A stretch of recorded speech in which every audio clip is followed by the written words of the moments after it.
This is another episode of the Truly Show. And yeah, so I'm Truly, and it's another episode. I have a guest today, and she can introduce herself.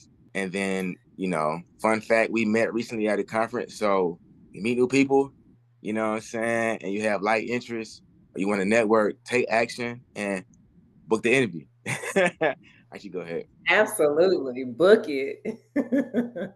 But yeah, thank you so much for inviting me to be on your platform and just to share with your community. I don't take it lightly when anyone entrusts their community of people that they have been nurturing and cultivating and letting a person that they just met just a few days ago to come on and share. So I really want to thank you for allowing me to be here.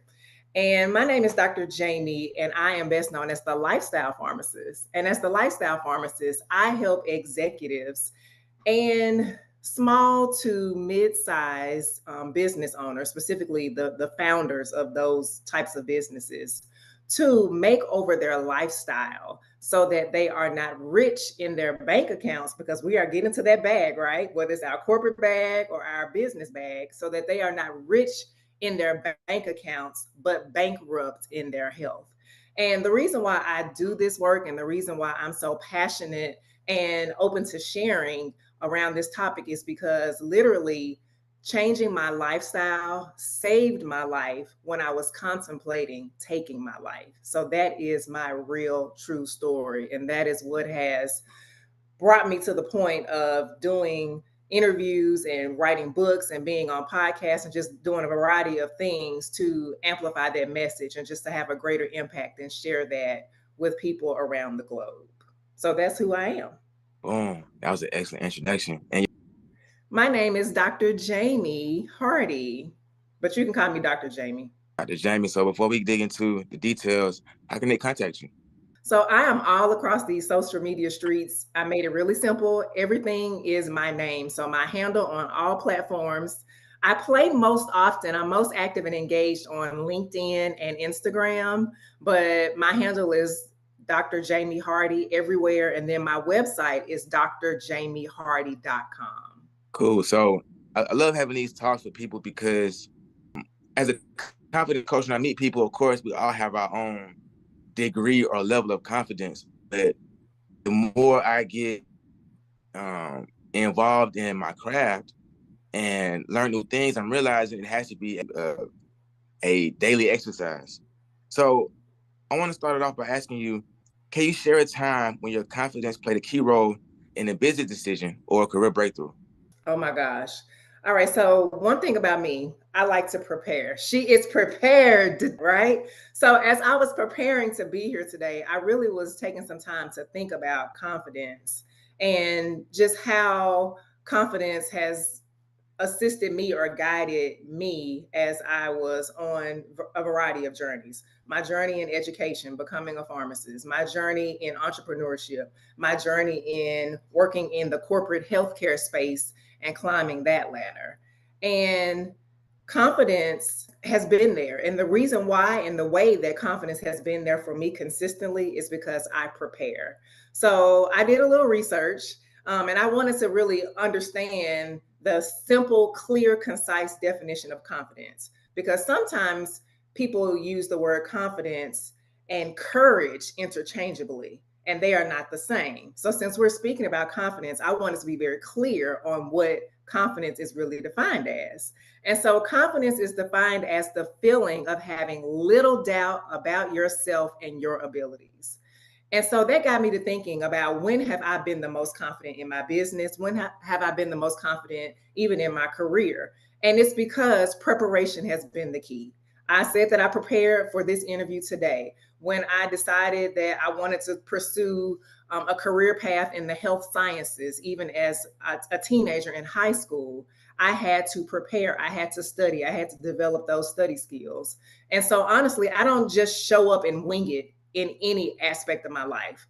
This interview, when I go to conferences, when I speak, I'm always doing some advanced preparation. And it's that preparation that allows me to feel the most confident because I have little doubt about myself.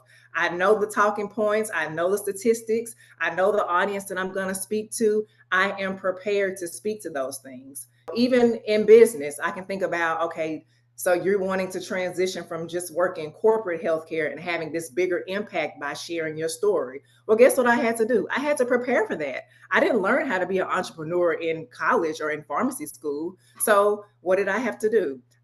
I hired a business coach. I hired a speaking coach. Even now, I'm being coached on sales. I am always making investments in my preparation, and my confidence is a byproduct of that preparation. So that has been the thing that has anchored me throughout all of the twists and turns and directions that my life has taken. So my confidence is built on my level of preparation because when I'm prepared, I can just flow. I can be in my zone of genius. I can be vulnerable. I can be authentic. I can be all the things. I can let the guard down and speak and reach people because I have prepared for the moment. I have prepared. That's so awesome. One of the things that I appreciate about doing something that I'm passionate about is having the foundation that makes me most comfortable.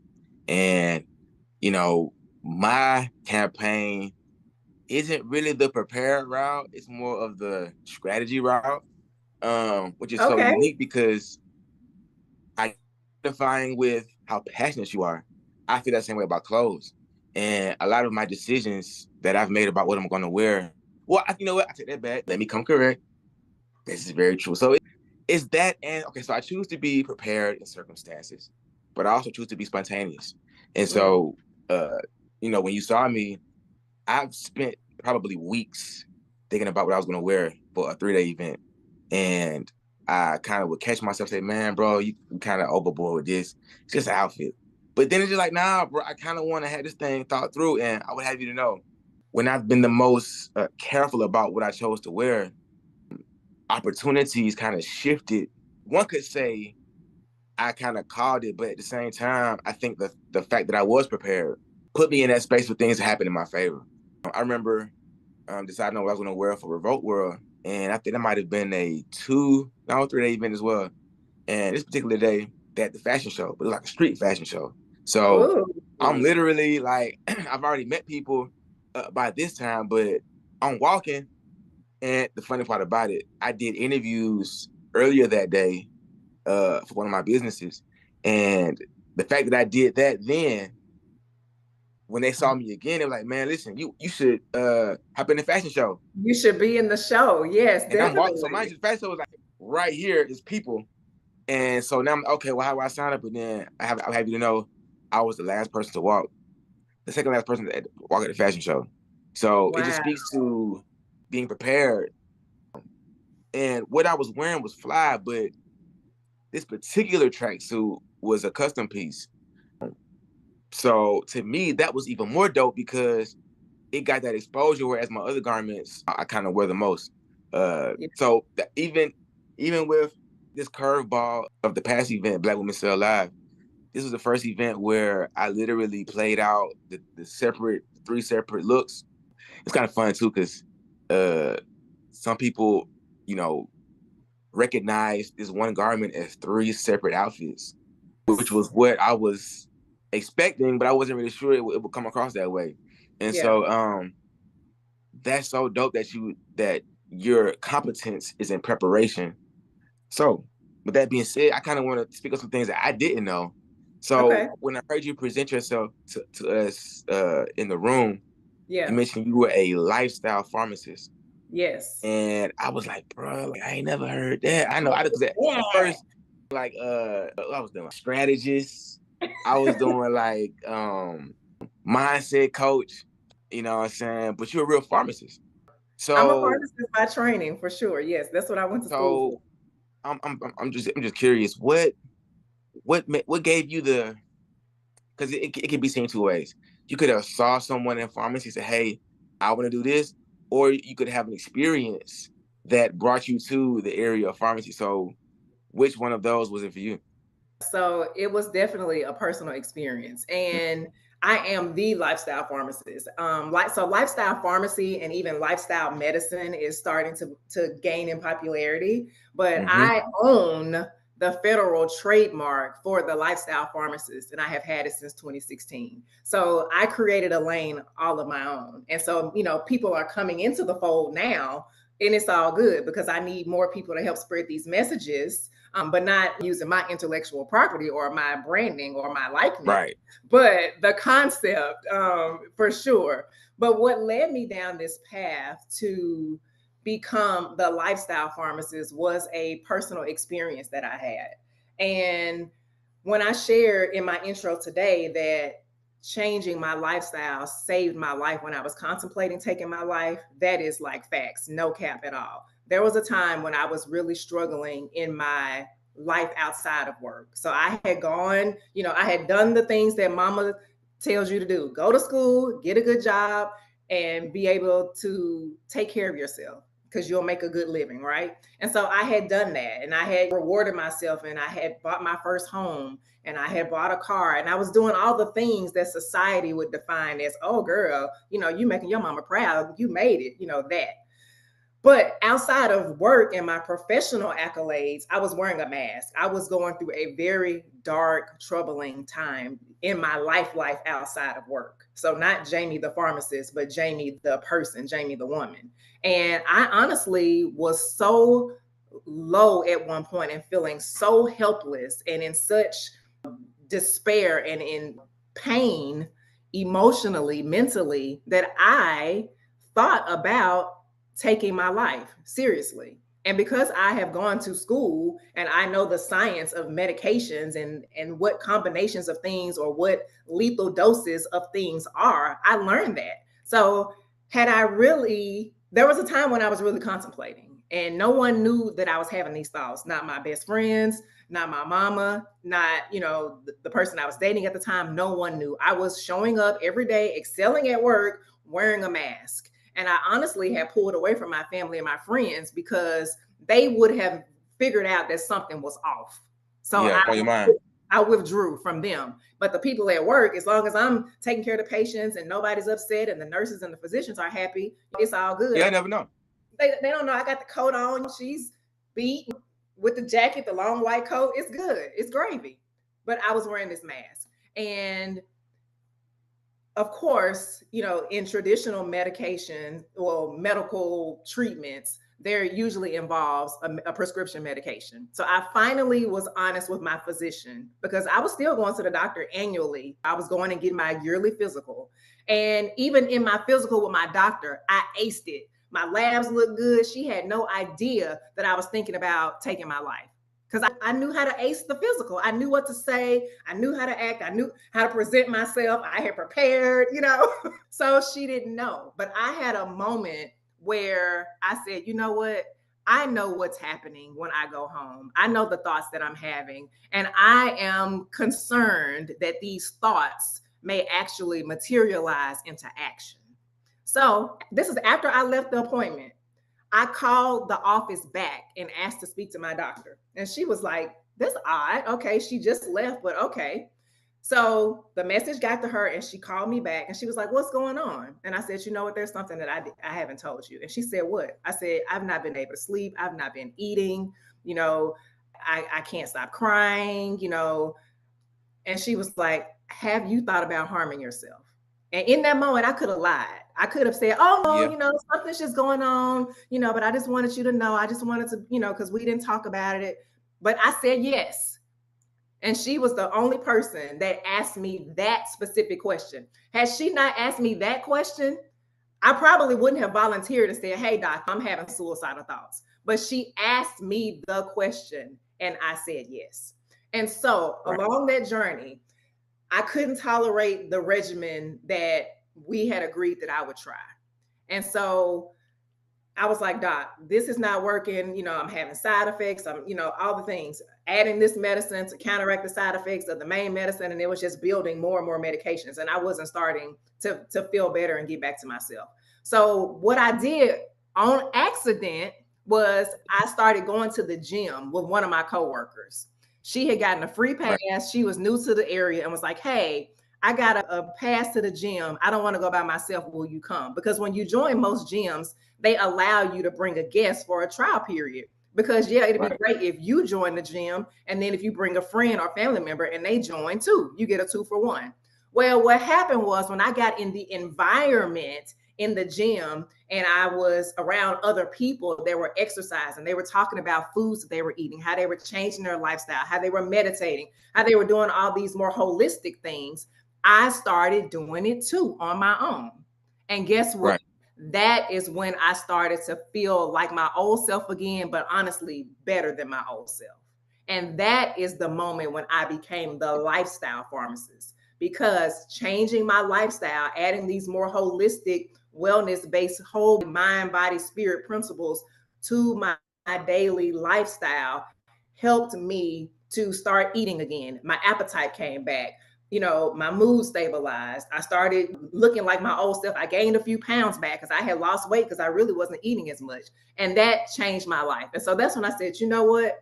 You cannot continue to just sit on this message. You cannot continue to hide from what you went through. There could be somebody that's going through the same thing right now that you may be able to impact or touch or reach Right. if you just say, this happened to me.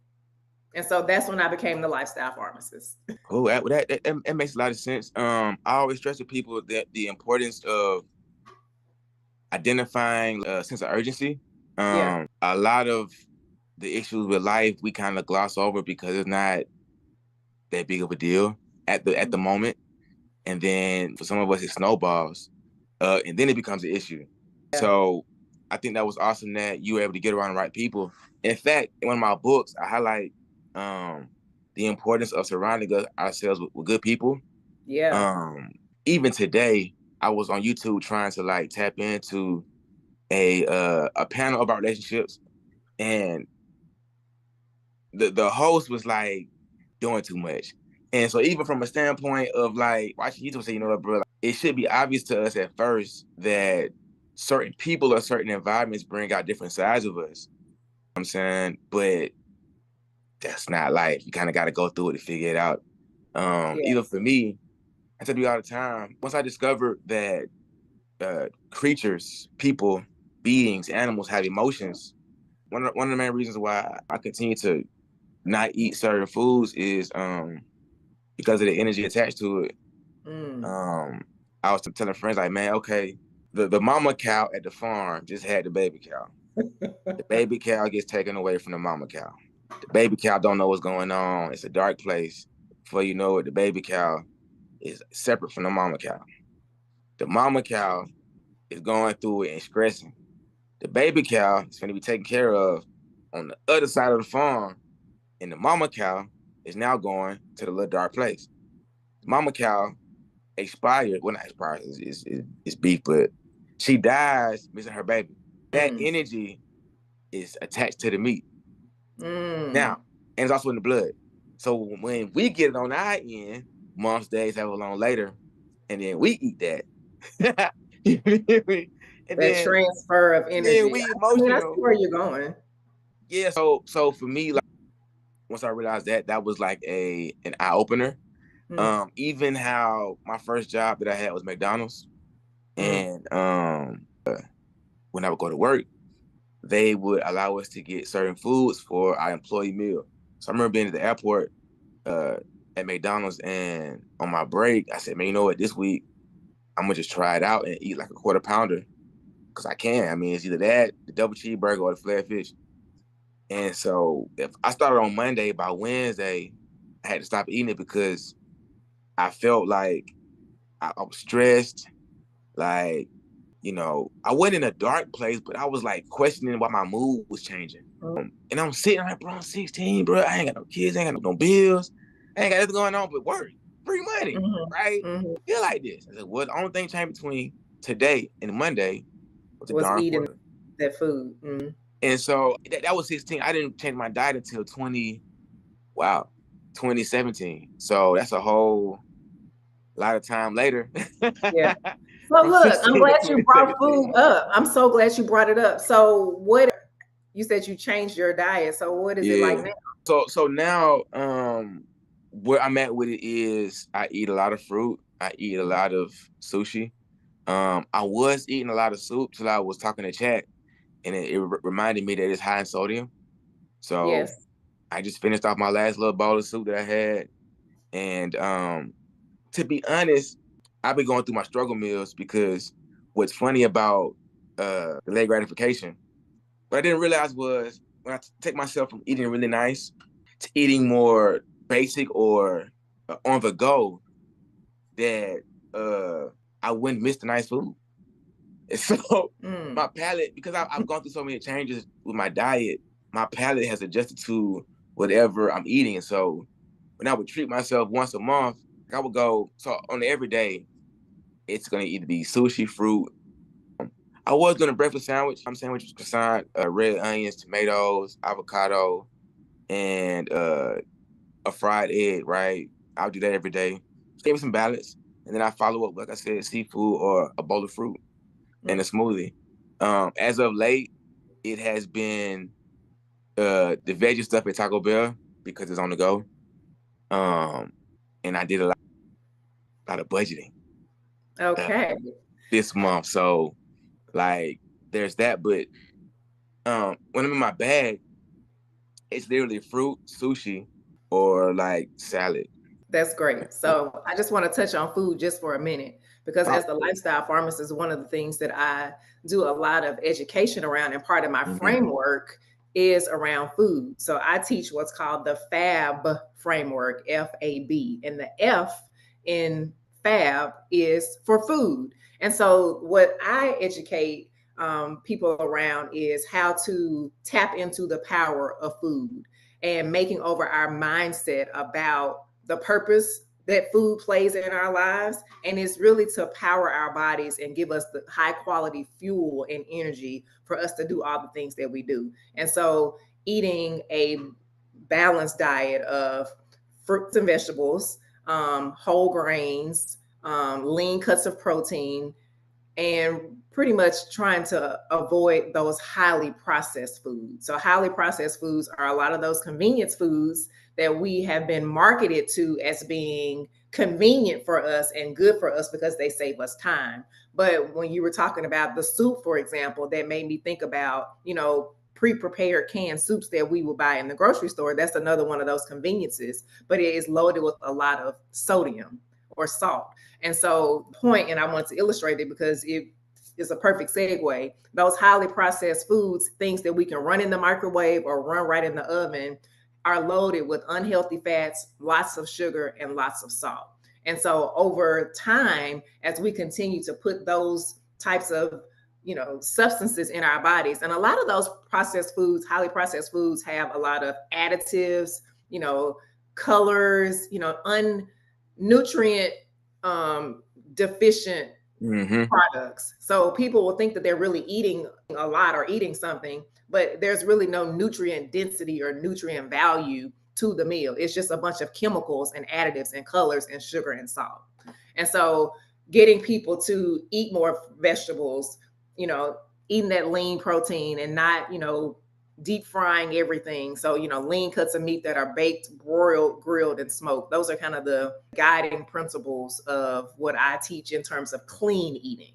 So dope. I left off fried foods. Now, I will admit, when I first started my journey in 2017, I thought the fried foods was like, I was like, you know what, bro, it's gonna have me straight. But then, so let me backstory. The backstory is, in college, I went through a season where my diet was fiber deficient. I didn't have enough fiber in my diet. And I found myself eating a lot. And, and once I realized that, then that prompted me to change my diet. But it wasn't until I said 2017 that things kind of changed. But the funny part about it is it wasn't like I wanted to change. It was something that I recognized. So I basically was too poor to buy cheese, too poor to buy food that had, animal products. I had to get, the little chili and the potato, from Wendy's. But what led me there, what led me there was I would literally stop by the Wendy's on my way to the studio because I was a freelance designer at the time. And so once I realized the food wasn't filling me, it was like, man, look, bro, $5 a day was what we was doing now. 4 for some little extra, little frosty or something, you good. Well, when that wasn't filling me up, I said, man. And so there's a Wendy's, a Chipotle, there's a pizza spot. So what would happen was I would bring my food, then my homeboy would order the veggie pizza on a late night after I run through all my food. So when I'm finishing up my fries or whatever, ain't nothing left, I'm making fun of him. He got the veggie pizza. Well, you know how this finna go. Man, Yeah. listen, bro, you got this pizza, you eating one slice an hour. Like, bro, I need some food. And so from this habit, slowly I began to not eat the things that I was once eating. And then it got to a point where I started to notice some of the changes. So Yeah. my diet was so polluted that I was having sinus and allergy issues, which was causing me inflammation. No, I'm sorry. The food was causing me inflammation. The inflammation was giving me the sinus allergy issues. And then when the food put me to sleep, I drink coffee. With a coffee, I believe, is a diuretic. So that makes you, it takes away water, right? And then I'm taking the pain medicine for my hip. And then Yeah. now I'm taking like an Adderall or something to stay up. And then it just goes like this. It's just a It's just a continuous loop. loop. Yeah. And so once I began to notice that I could drink liquor and it hit harder, or I'm taking medicine and I feel it faster, right? You know, wait a minute, bro, something changing. And so what ultimately led to even me cutting back on a lot of things that I was doing that wasn't for a better diet, I kind of stopped doing because my body was starting to actually digest the food, right? And so what I learned, which was so awesome, which made a lot of sense, if the body reproduces 28 every 31 days, right? And then for a month straight, it's just trash. It's like, bro, you're going to get trash results. Thank you. And I'm so glad you said that, because that's something that I say to people often. Think about our bodies as a holder or a receptacle of what you put in. So if it's garbage in, yeah, honestly. And I think about people who make investments in like expensive cars. Some people are really into cars. Like they are like on it. They got to have the latest whip. I'm not really into cars, but I get the concept. And people will take such great care of their car, whether they are getting it, professionally detailed, weekly. They are making sure it's waxed, people putting ceramic coating, like all these, expensive maintenance kits and treatments. And, then they'll put the wheels on it, they'll invest in the sound. And a lot of those cars also require premium gas, some of them, so thinking about the way that you care for that automobile, the type of fuel that you put in that car, keep that same energy when it comes to your body. Like this is a machine, like, and it can do some amazing things, but we have to power it the right way. And that's with what we put in our body. So nutrition is so, so, so important for our bodies, our minds, and just for our ongoing, vitality and longevity, because food can also help. It can help us, but it can also hurt us by putting the wrong types of, ingredients and additives, and, not having the nutrients that your body really needs to function at its best. So yeah, I could talk about nutrition all day, but I know we got to move on. But I'm so glad you brought it up. Yes, I just want to bring up one more point. In my book, Speak of Confidence, I think I break down that there are chemicals that are markers for mood, markers for excitement, markers for energy, and what we would call confidence, or what's a chemical translation of confidence? High energy. Okay. But the point is, when I'm learning this, right, I'm thinking about it, and I'm like, man, emotion is a chemical. Yeah, our brains give off a You chemical. can Yeah. you can manipulate your emotions with chemicals, but that's on the inside. On the outside, that's what you put in your body. And so I believe I have a YouTube video called The Confident Grocery List, where I kind of go Ooh. through like different little foods and how they, affect your confidence. And I think for me, what I enjoy about this journey and having these conversations is I'm in a process of everything that has to do with confidence. And so when I meet people and they kind of give me certain cues that they're not as confident as they should be, and I ask them what they're eating, it's just like, man, bro, like, bro, I'm bouncing off the wall. I might not even had the most sleep, but Yeah. I've been, like we said, these 30-day, 28-day cycles. I go through so many cycles of purifying this, my purifying my aura, right? Mm. It's like, bro, come on, man. Like, you still letting your diet slow you down. But again, Right. people aren't there. They So you don't get can't, it. They don't know. They don't understand the connection because, to your point, there are nutrients and components in foods that have different characteristics. There are foods that can stabilize your mood. There are foods that give you more energy. There are foods that help you to sleep. There are foods that can promote wakefulness, or energy. Food is the key. And people yeah. are just sleeping on what food can do for them. So food legit can heal us, it can sustain us, it can maintain us, it can help us to thrive, but we have to tap in. Yeah, so that's crazy. I went all the way around the world, but I took us through this beautiful journey because what I was trying to say was what I noticed through that whole experience was when I would eat fried foods, I would feel like my body couldn't breathe, right? Mm, And matter of fact, 2017, when I changed my diet, I had a panic attack off it was some bad grease. And mm. I felt like a tree hugger because I was like, man, they that mixed the chicken grease with the fish grease and the fried. I said I could taste all that in this little bite, and I could feel like the oil getting trapped in my veins, and I was getting blood clots. I'm like, bro, why do I feel like this? So it sounds like you have been like reading and educating yourself too. It sounds like on some of Yeah. the consequences that some of these, And I unhealthy had a foods, little. oils on your I guess, body. yeah, I was kind of like deep into it. But with that being said, Yeah. 2017 wasn't when I stopped eating fried foods. And so this year has been pivotal for me because I've been intentionally not eating fried foods because I eat with Buffalo Wild Wings. I mean, whether or not cauliflower is real, we ain't gonna talk about that. But I would get the deep fried cauliflower and the potato wedges and the celery and Yeah. carrot sticks. And the funny part about it, like, I would eat that first. I get like 5 bags of celery and carrots, and through all that, and then I get to the cauliflower and fries, and I would be so full, and I would hate how once I learned how deep fried foods made me feel full, like Yeah. it really turned me off. Even like Yeah. now, I'll admit when I go to the A, I try my little fried foods. But as of late, I've been falling in love with how I feel without eating it. And Yes. so, like That the part. biggest thing for me is like a lot of times, like I know I've seen heavyset people or older people like do backflips, jump, run fast, all that.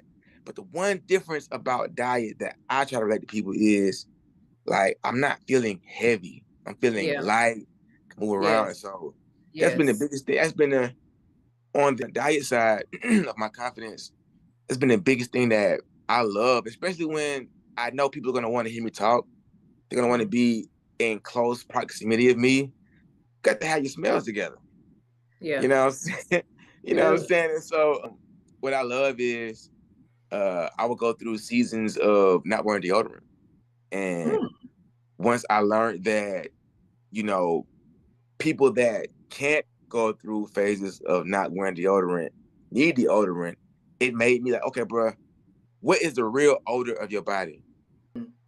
Let's see what it's really hitting for. Now, I'll be honest, I lasted me about 3 more days, smooth. By day 5, like, okay, yeah, bro, you ate something that got your body, emitting some funk. But what that showed me though was when people make eye contact and then they lose eye contact, when people don't look you straight in the eye, when people are hesitant, you can tell they haven't had experiences that have allowed them to persevere, to become a new person, to develop. And so, yeah, it's a funny story, but I know for me, it's just like, how dare you see if your body is funky or not, and then allow your body to take a breath? How dare you see if the deodorant is affecting your body? And what I'm trying to draw the bridge to is when it comes to being less confident, we allow so much on the day to day that we don't question.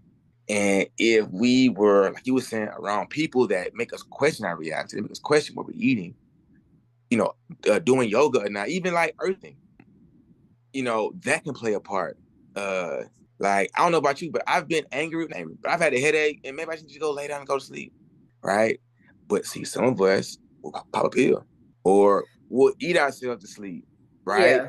People have different, what strategies that they use Nah, to deal with whatever they're going through. And, for some people it is, using food as a mechanism to cope or to a band-aid. Some people have other vices, alcohol. Some people's vice is people, like where they, or indulge in things social, yeah, with people, you know what I'm saying, as a way to cope with something or deal with something or numb, the pain. Some people do it with food, so there are a lot of different, strategies that people use to try to cope and navigate situations. And life is gonna life. And that kind of just, sets the stage for us to talk about, you know, what are some strategies that exactly, people can use when they're going through challenging times, things that have made their confidence take a hit, things that may have caused some a slump in their business or a plateau in their career or whatever they're doing. And I would say surrounding yourself with people that are going to help elevate you, challenge your right? thinking, will kind of call you out, be that mirror, and Hold you accountable, yeah, and hold you accountable. Like, and it's not calling you out, it's really calling you up, elevating you, getting you from that low point where you are with your thinking or with your actions or your coping strategies, and calling you up to do something better. And like for me, I invest in myself a lot. I invest in my personal development, and I mm-hmm. invest in my professional development. And one of the ways that I continue to invest in my personal development is attending conferences and going to workshops, because we just recently met at a conference, and it's being surrounded by people who are shooting for something higher. Like, that is so like inspiring to me, and it's a challenge for me. And although, like, I'm a doctor, that's my title, but we were in a room with people whose businesses are farther along than mine, people who have made, millions of dollars in their business. And my business has not hit $1 million yet, but was I intimidated? Was I, being shy or, withdrawing? No, I was leaning in, because being in those environments is going to help me get to that million faster, because it's the Right, energy transfer, it's the sharing of knowledge, it's the sharing of strategies, and not just talking about business, but how people are living their life. Things holistic. People were talking about, how they manage their stress, things that they do when they're, worried about their business, looking at the numbers, looking at the data. Are we in a recession? Is my business gonna survive? All those things, and different strategies like self-care, meditation, positive self-talk, cleaning up our diets, cutting back on some of the alcohol. All of those things also help to shape us inside holistically, and the fruit that that's going to bring forth will manifest in our business endeavors, in the relationships that we make, in the connections, in the opportunities that are made available to us. But we have to want to do better and allow ourselves to be stretched and challenged, and not getting mad. And who do they think they are? When people call you up, be receptive to the feedback. exactly, exactly. I was on a call with someone, might have been this week. I said, man, I actually was, uh, friends with a client of mine, and I cut her off because we would have these great talks, and she would affirm some things in my life, and I would affirm some things in her life. But right up until she started like not following through, it's just like, bro, we had these hours. I'm creating all these concepts and solutions to help her in her situation, and she did nothing with it. I said, you know what, I can't serving me. Um, and it might sound kind of crazy to the average person, but if I'm giving you solutions and I'm sharing with you things that can help you, you know, at the cost of me talking to you, it's like, bro, what's the point? And so, Yeah. but like you said, people, what I'm learning is this: we plan so much for what we want, but we actually don't ask ourselves if that is something that we're willing to live with.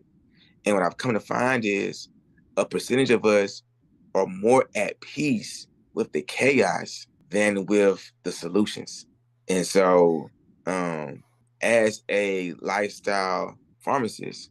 I Mm-hmm. want to ask you, how comfortable are you saying no on your journey of being the lifestyle pharmacist? So here's what I'm gonna tell you. No is a complete sentence. And saying no is something that I am very comfortable at saying. Now, there was a time when I was not as comfortable. It was just not as familiar to me because many of us grow up in environments where, especially the woman, has to be superwoman. She has on this cape. She's gonna fix it for everybody in all the situations. You know, people are calling or showing up at the house because they know that she's the reliable, strong one. Unless, she can help us and swoop in and save the day. Well, guess what? That is exhausting. That is not sustainable. And many women, and I know some of them, and I was at one point on a path to modeling that behavior because it has been so normalized. And that does Right. kind of create chaos, and people have normalized this sense of chaos. And sometimes people will say that they desire peace, but they are not in alignment with things that produce a peaceful, calming environment. But for some people, it's unfamiliar and it's scary. So they lean into the familiar, which is the chaos, which is being a people pleaser.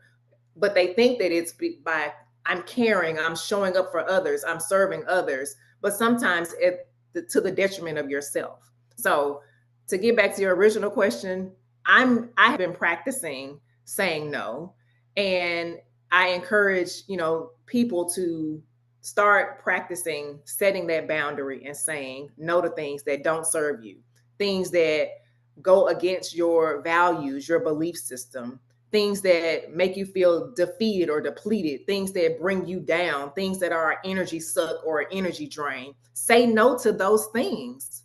We don't have to just go along with the norms or go along to how it always has been or what your family did or what your friend group always did. You have the power to do something different. This is your life. And things that don't feel good to you in your mind, in your body, in your spirit, say no. Listen to yourself. Listen to those thoughts. Listen to your gut, that intuition, that feeling you have, and say no and set some boundaries. And what I've learned is people get when they get used to it. When I first started telling some of my friends and family no, when I started turning down opportunities, how about that? Wanting opportunities, but the opportunities, are flowing, but all opportunities are not in alignment. All opportunities are not a good opportunity for me. So taking the time to really evaluate things, use some discernment, look at what my goals are, what are my priorities, what am I trying to get to, what's my end goal? And if it doesn't align, if it doesn't fit, the answer is no. And it's not with an attitude, it's not rolling my neck and all the chin and the clapping and all of that. It's that doesn't have to be that. No can be polite. No. Nope. Everybody lives another day. The world does not end because you said no.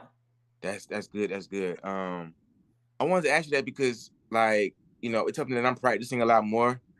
It is a daily commitment, and it's one of those hacks that make me feel more confident, to be honest, because I'm understanding that as an exercise, it is a skill set that can embody a superpower. Even more importantly, like for example, my the job that I work, we had a lunch today, probably a safety meeting, but ended up being just a lunch, and everybody's like so excited, right? Hmm. Free food, we got pizza, free Red Bull. I'm just like, bro, I don't eat pizza. I don't drink Red Bull. Like, why am I here, Good. bro? I was job 2 hours away. I could be there, right? And so what's interesting is I meet coworkers that I haven't seen in months because we work Mm-hmm. different shifts. I'm like, oh, I forgot. Yeah, last time I saw you, you was health conscious. You went eating all the food. And I'm listening like, they remember, man. That's crazy. Like, bro, good thing good thing I'm consistent. Good thing you consistent. Yeah. Because you're challenging the norm. Like, normally people eat the pizza, eat They would, the it's like burgers. they would see me, and like, what I'm learning is a lot of times life is really about the impression you have on people. And I've had some experiences where I've been fortunate to see myself as a light to others. And it makes me laugh because when it comes to saying no, that light can really change if you don't know how to say no, right? And so that's what I want to ask you. All right, cool. Now, to the elephant in the room. You feel Yeah. me? I was able to discover my confidence by having products and selling them to girls I won't be so nervous. And that ended up being fashion at a point. I want to speak on the one thing that is tied to everyone's confidence to a degree, and that's clothing. So my question as a business professional, what's the question I asked? Are you more confident, or are the clothes an expression of your confidence? So I would say that the clothes in and of themselves don't make me confident. I would say that the clothes are of an expression or an outward manifestation of. Mm-hmm. And one thing I like to say, and friends who know me Getting in real life comfortable. can go on record and say that I am not like a label. It's not about what brand it is, because I am here for a high low. I have on some Fashion Nova, Amazon, Louis Vuitton, all in one outfit, right? So it's not the clothes themselves. It's the way that I walk. It's my head being high, me, having my shoulders back and the posture, and me, not being timid and pulling back from going up and introducing myself to people, or going to the microphone and introducing myself in a room of 300 plus, people. Right. So it's not the clothes that do that. It's the investment, the changes that and the strategies and the consistency that I have been making in the way I care for myself, the way that I, Right. invest in myself by learning, the way that I, carve out time for self-care, the time that I, carve out for physical activity and moving my body. Like the confidence, the clothes now, the clothes are what they need to do, but it's because of the things that are happening in the background. If all that Yeah, yeah, for sure, for sure. What was I gonna say? Oh, so I want to do something different, yeah, and I want to ask you, for the business women or aspiring women in business yeah, that are getting ready for a job interview or some kind of Zoom call or just the day-to-day corporate interactions, how yeah. can they dress in their confidence? What would you, because I don't know, how y'all be doing y'all thing, so what would be a confident outfit for you if someone wanted to ask you about what to wear to an interview or Yeah. to the workplace? I love this question because in my corporate space, I have sat at the interview table on panels, across the table from candidates who are there applying for a job. And so, what I will tell you is something that screams lack of confidence is an inappropriate outfit for the environment. Do some research on the organization. Like with the internet, everything is on the internet. The culture, the values, the mission. You should do some homework before you go sit down at an interview anyway. You should know something about the organization. And the workplace is not the club. One thing, I don't care if somebody's resume is impeccable. If a person is sitting across the table from me and they look like they just left the club or just stopped by the interview on their way to the club, it's a no for me. So It what? is a no. So I say this: you were, but it happens like this in your profession, in your space, in your industry. Yep. What you wearing to work?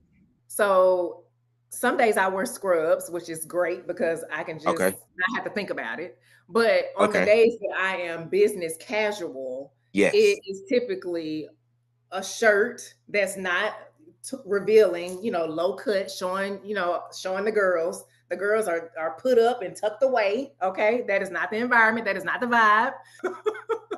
Usually, some slacks or some khakis. Not denim unless denim is approved on certain days of the week. There are dress down, days in some organizations where you can wear like a t-shirt or t-shirt, maybe jeans or khaki. But your club jeans are not that's ripped up, skin showing through. That is not for the workplace. It's not. So what Yeah. about what about are you very how can I put this, calm set Mm. of jewelry? Like So what's your I what's your like daily statement go-to? jewelry. I like statement jewelry. So a necklace and earrings that A coordinate with the statement piece? outfit. Yeah, a statement piece or I know brooches are making a comeback. Men are into the brooches. Women are wearing brooches again. So some type of statement jewelry. Yeah, that's not inappropriate for work. For the workplace.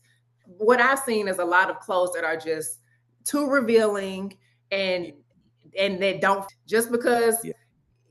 it came in the size that you like to wear is not the size that you should be wearing We should be to work. seeing what you, yeah. That's really that. And I not to body, and this is not about body shaming. It's about there is in place for certain things. yeah. And all of Goods don't need to be, you won't need no glass cookie jar, put dark yes. colors. No, And we don't see all of that. Now I will say, touching on color, now there is this idea that in corporate you have to be like boring and bland and have to wear just beige, black, gray, or khaki. No, you don't. You can still wear like a pop of color, whether that's a blouse, whether that's a blazer, whether that's a scarf. yeah, You still can make it interesting and put your own twist on it. But it's about the clothes being, they cover all the things that need to be covered. We shouldn't be seeing all that at work. So you can yeah, still put your touch on it, your flair. And even for me, like I typically, even when I go to conferences or workshops, I always wear either a statement piece of jewelry. Sometimes I wear a bold lip. Sometimes, but I definitely usually wear a color, whether that's a dress or at a minimum a colored blazer. Because one thing I like to tell women, you want to make an impression and you also want to be memorable. So I'm gonna give you a perfect example. You shared with me that you dyed your hair freshly. You made sure it was freshly dyed and it was orange in preparation, going back to that preparation word, for the yeah. conference. And you know why? It made you memorable. Even if people didn't know your name, it was the dude with the orange hair. It's memorable. So something that separates you from the sea of other people in the room. That could be your glasses, ladies. That could be your necklace. It could be a brooch on your lapel. It could be the color of your dress. Something positively memorable. Not, oh, all of her breasts was spilling out the top of her dress, or oh, her skirt was so short that I saw her booty cheeks, or oh, she had on those jeans and they were ripped and I saw, all this extra thigh. No, that's not the kind of memory or impression we're trying to make. So I hope that answered the question. Yeah, it did. Yeah, no, that's your lane. So had to be so I got one more question that I prepared. Okay. Man, that's so cool. That's actually the first time someone actually responded with an answer of preparing.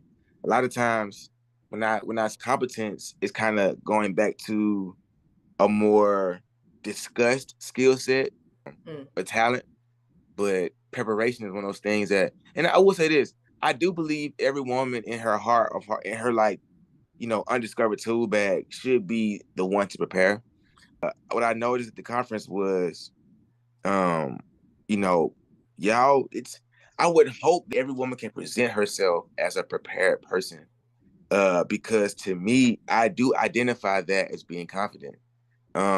I mean, yes, there are times we're late or we're less mhm. rehearsed, but the the thought process me says a lot.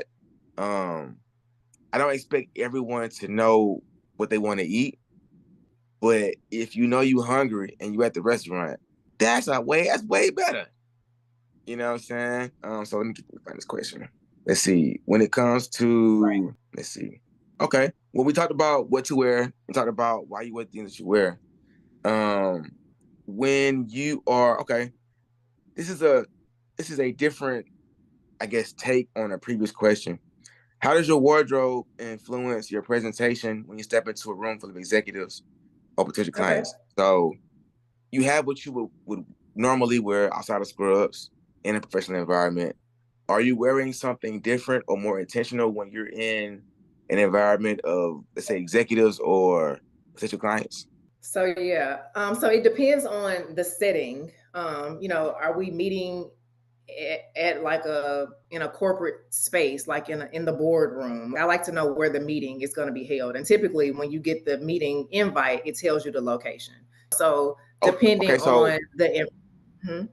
I was gonna say, so to kind of help you navigate to the answer, uh, you've experienced some executive corporate, you feel me, spaces that I ain't in yet, but this would be in a boardroom setting. So let's say someone's at their cubicle and they have their go-to outfit or go-to rotation of clothes, and they're like, "Hey, today we're inviting you to the boardroom for this special meeting. Please meet us tomorrow morning in the boardroom." What would I wear there that I normally probably won't wear at my cubicle? So I would be a little curious and ask a clarifying question. Am I expected to contribute to the discussion? Am I presenting something? Is there like a project that my team has been working on and I have to present something? Or am I just going to be in the room to listen and observe? Because So that would, let's do I this. might dress differently if I was presenting. Okay, so let's go there because if and that's, you know what, that's a different quality. So you made a great point. To me, if you're inviting me, I want to be ready to say something. You feel me? Like I either have to have orange hair or something that says, "Hey, what are you wearing and why are you here?" So to tie it all in, if we're expected to say something, what would you wear? Yeah. I will wear something that makes me feel the most confident, Mm. because when I feel the most confident, my responses are better, my energy is better, the way I articulate myself, assert myself. It's a put on, and every woman I'm sure has that outfit that makes you feel like just a boss or just a badass. Wear that. As long as you're covered. Don't put on your club dress like, oh baby, I be pulling them when I put this on. Not that. So how about this one? How far do we go with fragrance? I know I will admit, like in the office space, I feel like men are in competition with each other. But I do be feeling, smelling, some seductive aromas. How do you gauge what is seductive and how do you gauge what is corporate Yeah. appropriate? So here's the tricky part. So since my background is health corporate but healthcare, one of the rules, and I'm sure it's in our employee handbook for those of us that still spend time in a hospital, is to not wear perfumes and fragrances or oils or Mm, lotions that give off a large odor or a aroma. scent. Yeah. Yeah, because different people have different reactions to different smells, and certain smells can actually trigger certain things.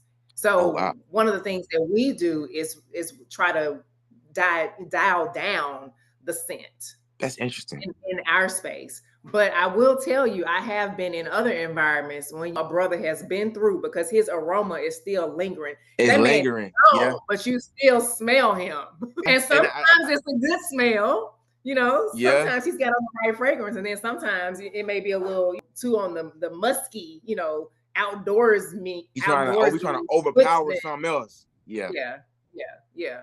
So there, I Um. would say that it depends on the environment, and then Mhm. even if you're in a space where fragrances are allowed, just still trying to be considerate and mindful of others. Just because I may have a nose for earthy smells or floral notes, everybody may not. And this is a Right. shared, kind of space, and we're having to share this space and share this air. So still trying to be considerate of others. So maybe the scent that you wear to the office might be a little, milder than what you might wear if you were out, on the town or going out with your friends or with your girls, your guys.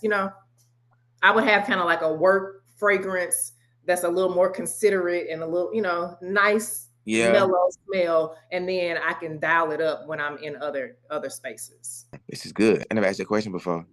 I might make that a segment. Like a little cologne fragrance check in the workplace. Uh. Yeah. So you did say you went to pharmacy school and that you were an author. Yep. Where'd you go? What's the pharmacy school route? Is it like a pharmacy?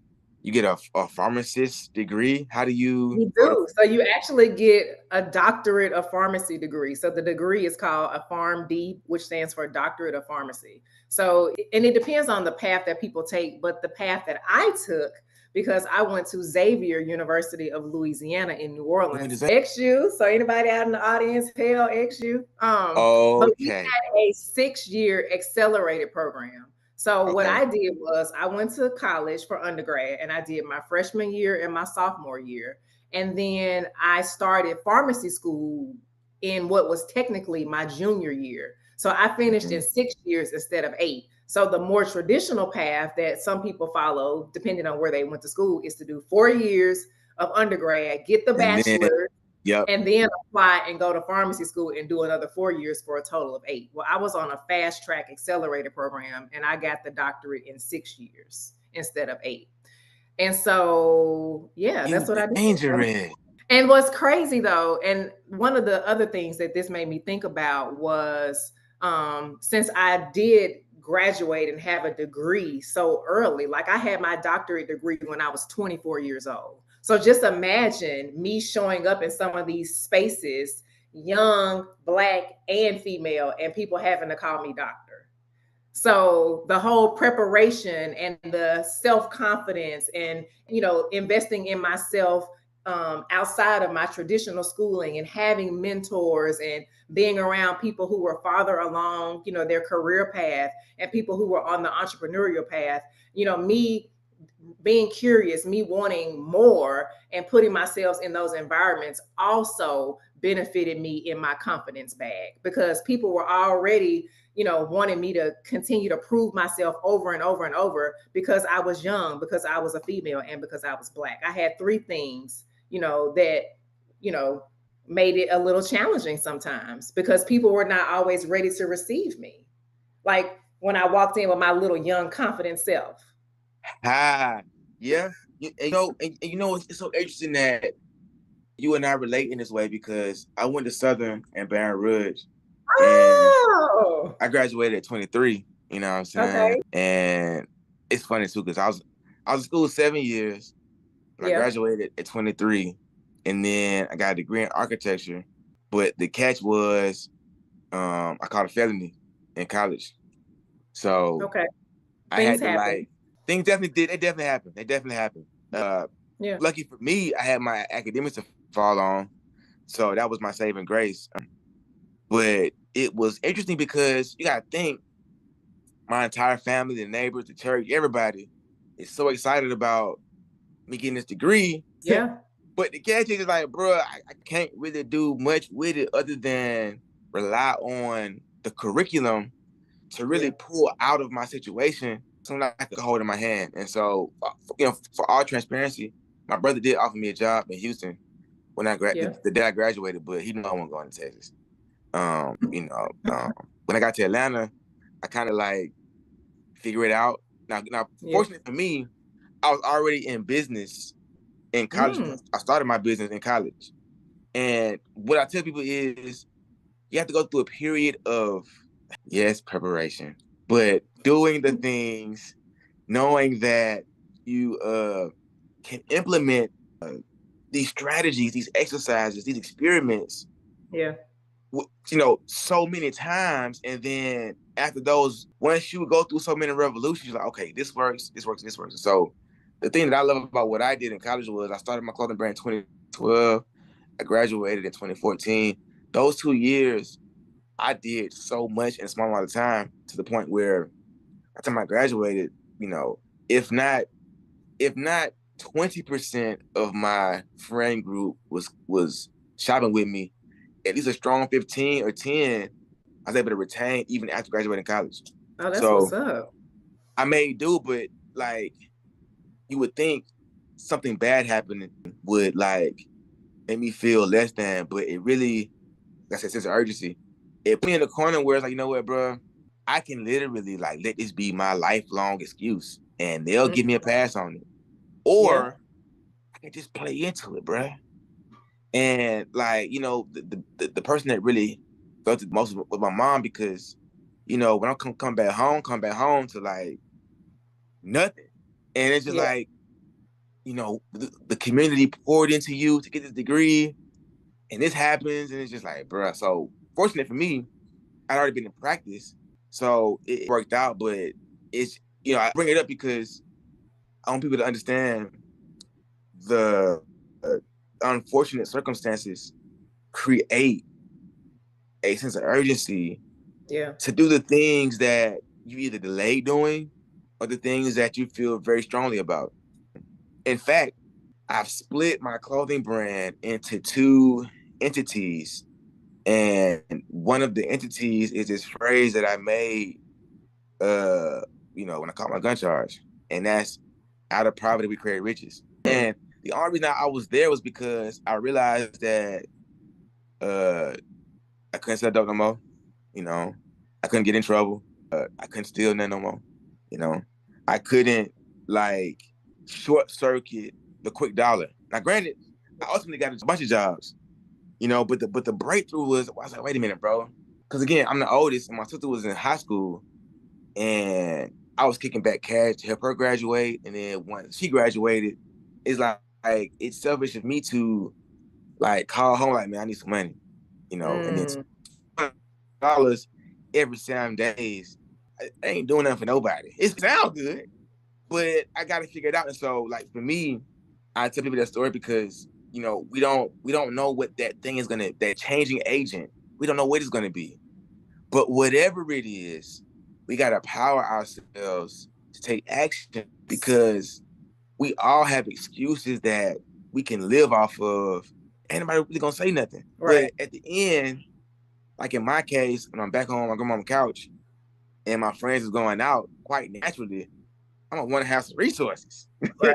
You know what I'm Yeah. saying? And so it's like we'll commit to an identity that's tied to an excuse, and then talk ourselves out of the reality that we want because the identity is like satisfying. Everybody checking on you. Everybody feel bad for you. And I realized, I didn't want to like exist there. Matter of fact, what's even more crazy is when you're the person in the friend group that does have the idea of promise. You are the one that kind of got it. Hell, you are the one that went to college out of everybody. Bro, if you gonna figure it out because we just know you're gonna figure it out. And funny enough, I did figure it out. And in doing that, even now, it's like have those series of consequences and overcoming trials, right, is what makes it easy for me to preach on confidence and have a conversation because what I now know is this is funny to me. This is new to me, but normal to everybody else. And that's people coming to me and say, hey man, I can't dye my hair orange, let alone go outside. I don't know how you do it. I can't like half the reason why I'm a coach is I say, man, listen, I've seen you in the past 20 minutes. And you talk like a lot of people that you don't know, like you friends with them. And I can't do that. How do you do that? And then I'm just like, man, look, bro, I'd have been so low to where it's just like, doesn't even matter. Like, what's the point of overthinking it and crippling yourself? Yes. Right. And so, anyway, I get lost in confidence all day. But I wanted to emphasize the thing that you're able to do, and that's pursue a thing, see it through, and then be clever about your process. When you are experiencing moments of, let's say, low confidence, low self-esteem, what are some concepts or solutions that you take yourself through, that you walk through? Yeah, for sure. Yeah. All of us are going to have those moments. All of us are going to have situations that catch us by surprise. Life is going to throw us curveballs. Life is going to life. So, everything is not going to go according to plan. There are times when you may lay it out. You may be strategizing each move that you're going to make, and it just didn't pan out the way you intended or envisioned that it would. And in those moments, not allowing yourself to stay there. Okay, it's having disappointment, having your feelings, being hurt, or oh, I invested so much time and it just didn't work out. Well, I think about things as they're lessons. So in life, I don't see things as being a win or a loss. It's win Mhm. and win only. And the reason why I say that is because if the outcome is what I prepared for, prayed for, worked for, that's a win. But let's say it goes another direction, but I learned something. It's not a loss, it's a lesson. So that also is a win. So seeing, what I have learned, seeing the growth from whatever that, experience is, and not letting myself beat myself up or remind myself of past failures or past times that it didn't work out. Like speaking positively to yourself. I saw this meme and it said, you talk to yourself more than anyone every day. Make sure you say nice things. We're with ourselves and in conversation, communication with ourselves more than anybody, our thoughts, So even when you have those moments, when you're feeling down, when your confidence might be being, it's a little shaky, not Questionable. Yeah. not beating yourself up, saying, you know what, it didn't work out, but I learned this from it. I'm appreciative of the opportunity to continue to grow and learn and stretch, and I'll do it differently this time. I have something else in my toolkit that I can pull out if the scenario plays out like that again. So not beating yourself up, engaging in that positive self-talk and looking for the lesson even when things don't work out the way that you intended for them to work out. That's good. That last point you made, really the piece that I've been keeping in the back of my mind, where I find myself. I mean, you know how it is. You drive and you're rushing to get somewhere, and then you have a moment where you kind of gather your thoughts, and you're like, you know what, bro, this is a lesson. If you were earlier, you wouldn't have to Mhm. rush.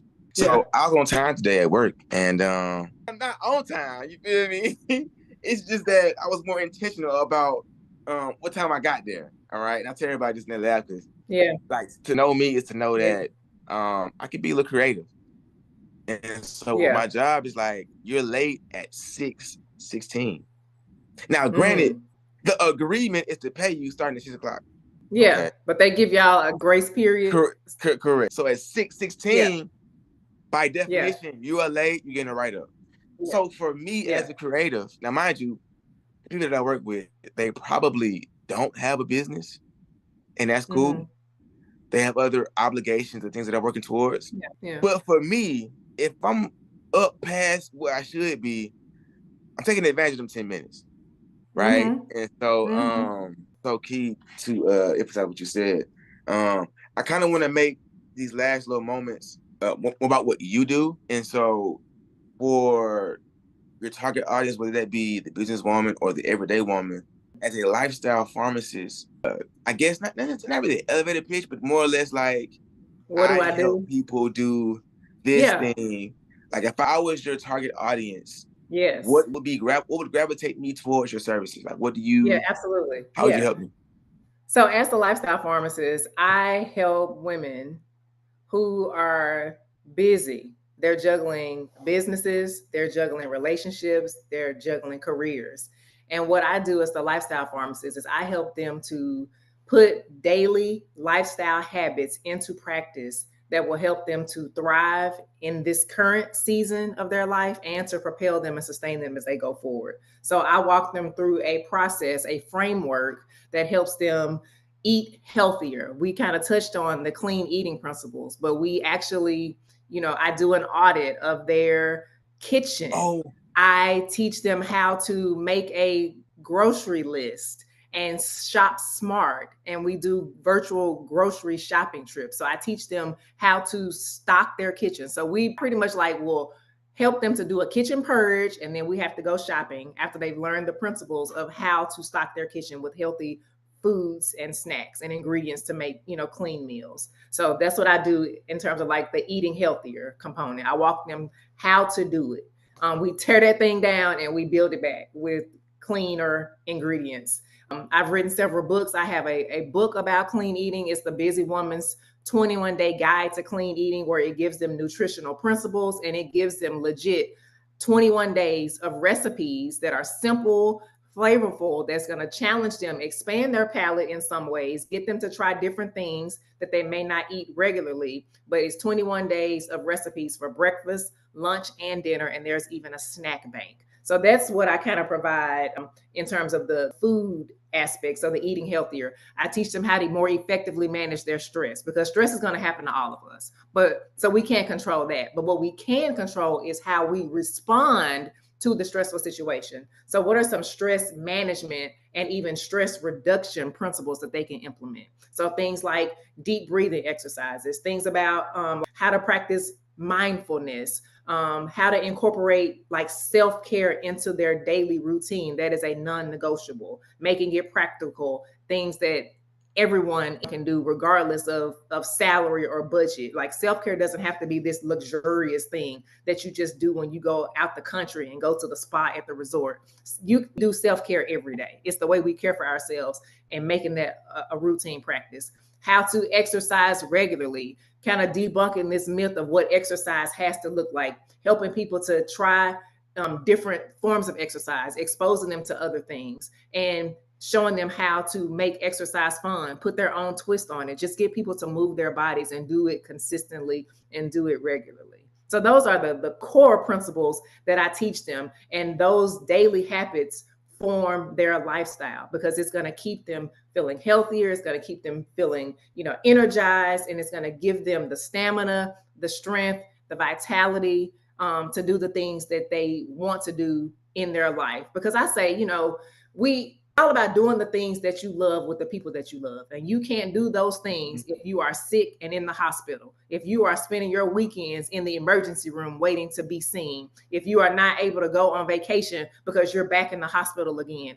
or now you have this chronic condition and these complications, so your mobility is taking a hit. So there's so many things that our lifestyles can set us up for either success or failure. And I'm teaching women how to do their part in their lifestyle and make changes that are practical, that they can easily incorporate, even if they are busy executives, people earlier in their careers, or people who are even on the entrepreneurial path and are the founders or CEOs of their own businesses. So that is what I do as a lifestyle pharmacist, through webinars, through retreats in my own live events, through my coaching program. And I also come into workplaces and talk about these same principles with employee groups. So I'm available to come into the workplace and do these workshops to help professionals to implement healthy habits, even if they're still working in the 9 to 5 job environment. So that's what I do as a lifestyle pharmacist. And you can find about all of that at drjamiehardy.com. Lovely. Perfect. You put a nice bow on that. I had this aha moment earlier while you were talking, because I realized, and you don't have to get too detailed, but I did want you to finish what you said earlier. You said that you crafted a FAB method. Yes, the framework. Yep. The framework. So food, and you touched on food. I just want to know what the other letters. The others are actions, and you actually talked about like taking that action. People will learn information and just kind of sit on it, but you have to do something with it. So you have to take action and actually implement what you are learning. And the B, as in boy, B stands for beliefs. So really thinking, like really approaching it from your belief system, the limiting beliefs that a lot of people have, especially when it comes to past failures, or girl, don't let Dr. Jamie gas you up. You remember that time you went on that fast, or you tried to stop eating fried foods, and that was a failure. Those limiting beliefs, those past failures, and really believing that you are worth the investment. That you are worth doing something different, that you are worth challenging the norms in your family, in your friend group, in your workplace, and believing that you can do it and that you deserve it. So that's the FAB framework: your food, your actions, and your beliefs. That's perfect. What was I going to say? Okay, you thought a lot about that. That's very intentional. Yes. I love that. Oh, my question was this. So for those of us that do have a curious ear, everything outside of the programming has, an obvious duration, whether that's an in-person event or webinar or challenge. When it comes to your coaching programs, are it a 3-month, 6-month, 9-month, 12-month? What is the increments of your coaching program? Yeah, so it's the 3-month and then a 6-month. So at a minimum, people need to work with me for 90 days. There is a longer program for 6 months. And I have several people that will do the 3 months to start, and then they'll say, you know what, I don't want to leave. I like it here. These are my people because, it's also a community. I accept like Correct. a small cohort of women. It's not like I'm not enrolling like 5, 6, 700 people, when the course opens. I intentionally keep it small because I want that sense of Would community that be under 100? touch points. It's Yes, it's definitely under 100. Yes. Okay, Ideally, and everybody's going together. we're I get it. actually in the process of refining it because of course as you do launches and you put things out, you look at the data, you get the feedback and you call iterate or you kind of tweak it. So Right. based on some of the feedback, we're even open to making it like smaller, like more intimate, so that I can have higher touch with people and keeping it like under 50. We're even mulling over the idea of it being 25 so that it feels very personalized. It feels, exclusive. You don't feel like you're just a number just out here. Yeah. Yeah. Yeah. That's like, wow. I've been really ideating over this concept of congruency. Yeah. And what that means is one of the reasons when we focus on business women was actually the event that we just left. Mhm. I figured that out like by day 2, but it was through the congruency of my other areas. And I bring it up because the conversation that we've had today has been very congruent in a way where we have similarities that I didn't know about, I didn't consider. And my point is, I was just telling myself based on my price points and what I'm offering, I really only want to like help 20 people a year. I would have a goal like my 3 month and my 6 month, you know, I'm like, man, okay, I want 20 people, but is that 40? It's like, bro, to be honest, it could start 3, it could be a 6, and then they might just lock in with the 6. And then you could bring them to the mastermind and it's just the same 20 people. And so that, and then on my birthday, I went to an event out here in California with my guy, Terry. What's Terry's last name? His name. I am Griffin. I am Terry Griffin on Instagram. He did a community event for his community, and he invited him 500 to the event to speak. And what was so awesome was when I got there, it was a very intimate setting. It might have been 91 of us, but Yeah. it's not that I don't feel amazing at InvestFest or at a large gathering or at another conference, but for me, like, so again, congruency made me feel warm because I'm like, man, okay, when I build out my community, I can now be okay with 25, 50 people, 72 and a half people showing up and not buy into this noise that you got to have a bunch of people. Yes. So, that's so awesome just 25 because I'm like in at 20. Now, of Yeah. course, for me, I have this thing that another ode to the conference that we left, Black Women Sell Live, everybody keep it like, I was in my Well, not bag. I had, everybody. Some people are because they're still in the building phase. Because, like for me right now, I'll be transparent.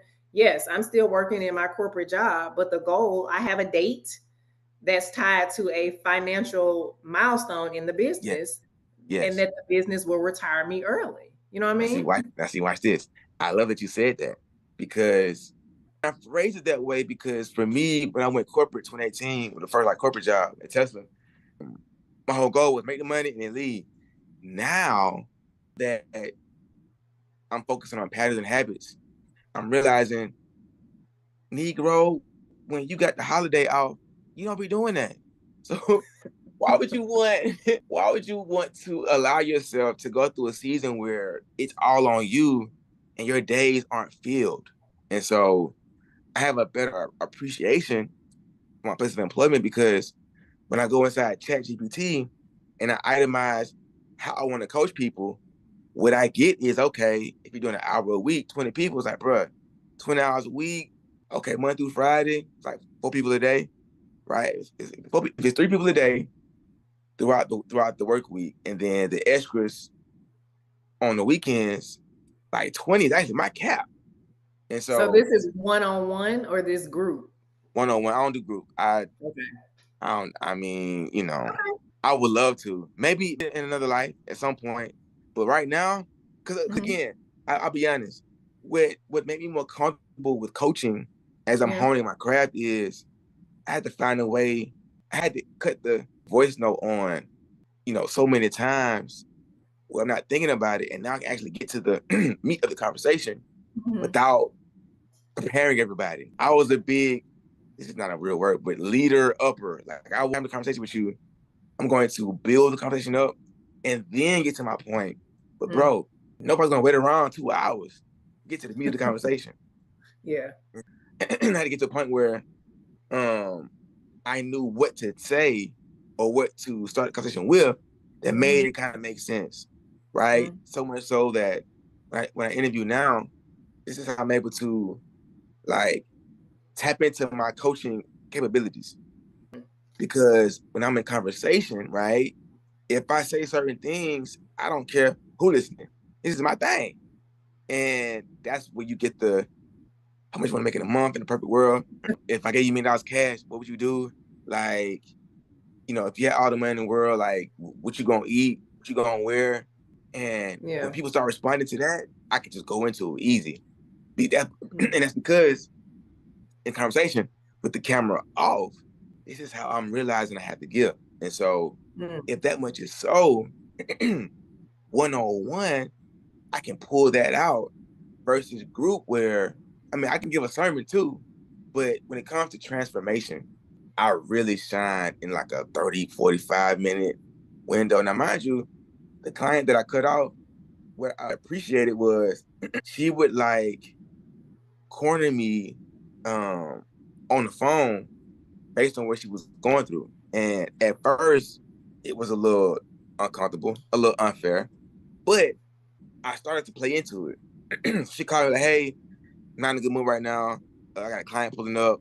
I got 10 minutes. Tell me something. I'm just like, good morning. My day was okay. Like, thanks for asking. You feel me? Client did know that you were not her therapist. You were her confidence coach. And then I proceed to like come up with some stuff. And then like afterwards, I'm just like, man, bruh. But then right when I want to like, feel away, I'm like, okay, that was weird, but I came up with something. And so like, thinking about it now, when I'm coaching people, I can kind of go into it a lot more because of those experiences. And so again, with group coaching, like I always feel like I'm speaking to an imaginary audience when I have people listening versus being able to, again, intimately Mm. exchange conversation with people one Yeah. by one. Even in a conference setting, when the sessions are over, um, you know, I'm naturally gonna draw a crowd. But to me, based on the book that I read, it's called High Ticket Coach.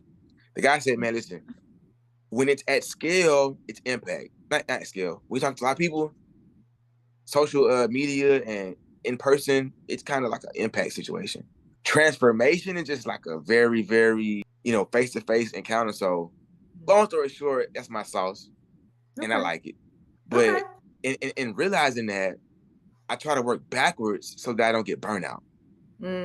That's what I was going to ask you about, like, your capacity, because I've experienced coaching. Clearly, I've said several times that I've invested. So I've invested. My first coaching experience was me working one on one with the coach, and Oh wow. then that coach um, opened up a small group model as well. But Yeah. I've seen both and I've experienced both. And it's Yeah. really up to the coach. What is your jam? Which one do you feel that it allows you to Yeah. achieve the transformation that you want for your clients? And doing that, whatever that looks like. So yeah.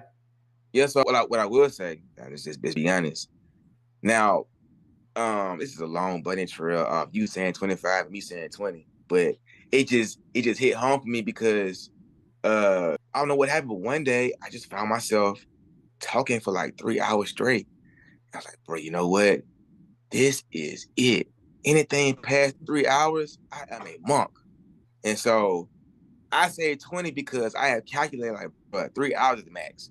Okay. So, but I love that because for the transformation that I provide, much of my transformation has been through the conversations of others. And so to me, I want others to learn how I learn because like that's what I know for a fact. And it's a little weird sometimes. I'm learning this, even with the conference we just left. Ashley made a very good point. Yes, read the book, but don't beat yourself up if you can't make it through all the modules. The community is the vehicle, if you will, Yeah. for certain types of information. Yeah. Um, and yeah, I mean, we friends, so we can talk forever, but I kind of want to emphasize to someone that is looking at the title, enjoying the conversation, and saying, "Hey, I haven't heard of a lifestyle pharmacist, but I believe that's what I need in my life right now. What are some pain points, some identifiers that you see in your Mhm. clients that someone can pick up on if they're curious but not yet serious?" Yeah, so that they'll know if this is for them. So, who this is for?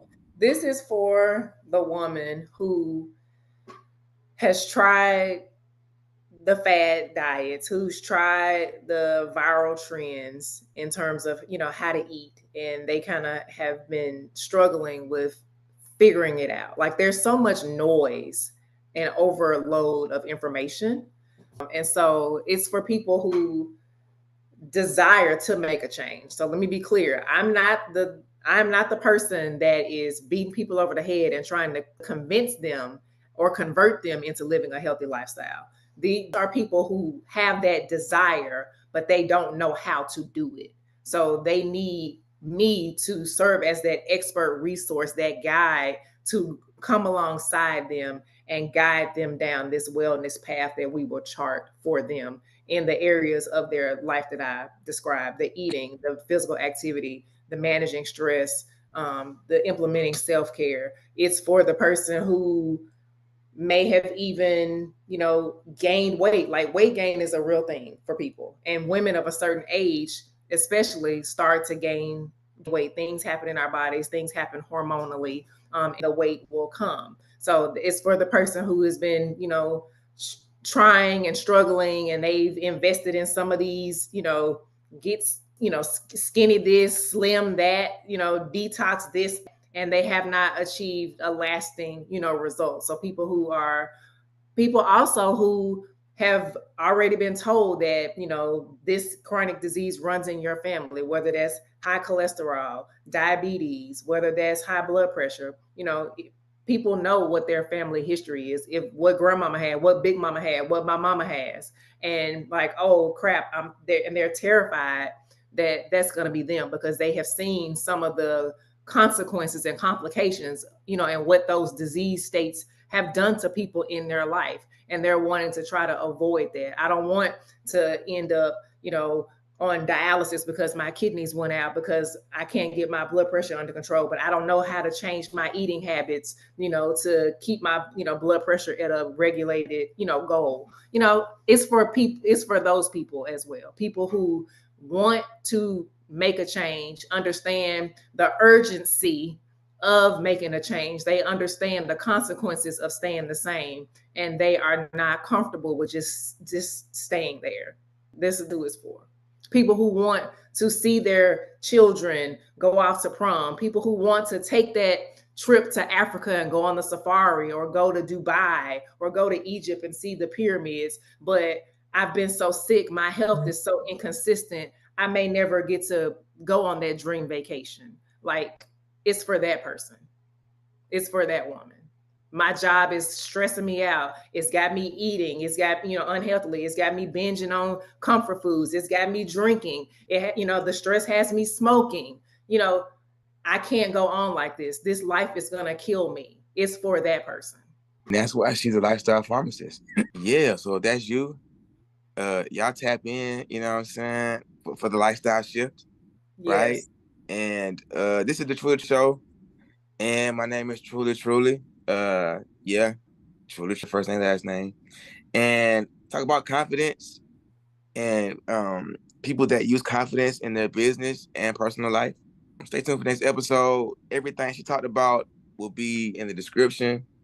And y'all make sure y'all reach out if she is someone that can help you in the area of lifestyle. lifestyle shift, diet, food, action, and beliefs. You know what I Yes, mean? come on. Yes. This might be the longest podcast I ever did. It's just like an hour and 45 minutes. And I'm excited because it's a real conversation. It's also it's weird sometimes when as podcasters we're encouraged to do the episodes and it's like, bro, it's just me and somebody else. The audience is waiting for it to upload. And so I appreciate it being an actual conversation where we go through things that really bother people and topics that can really be overlooked if you're not trying to change your life. And so this is definitely a dope conversation. And thank y'all for listening. Thanks for having me. Bye. I'm trying to boom and then we going to end recording.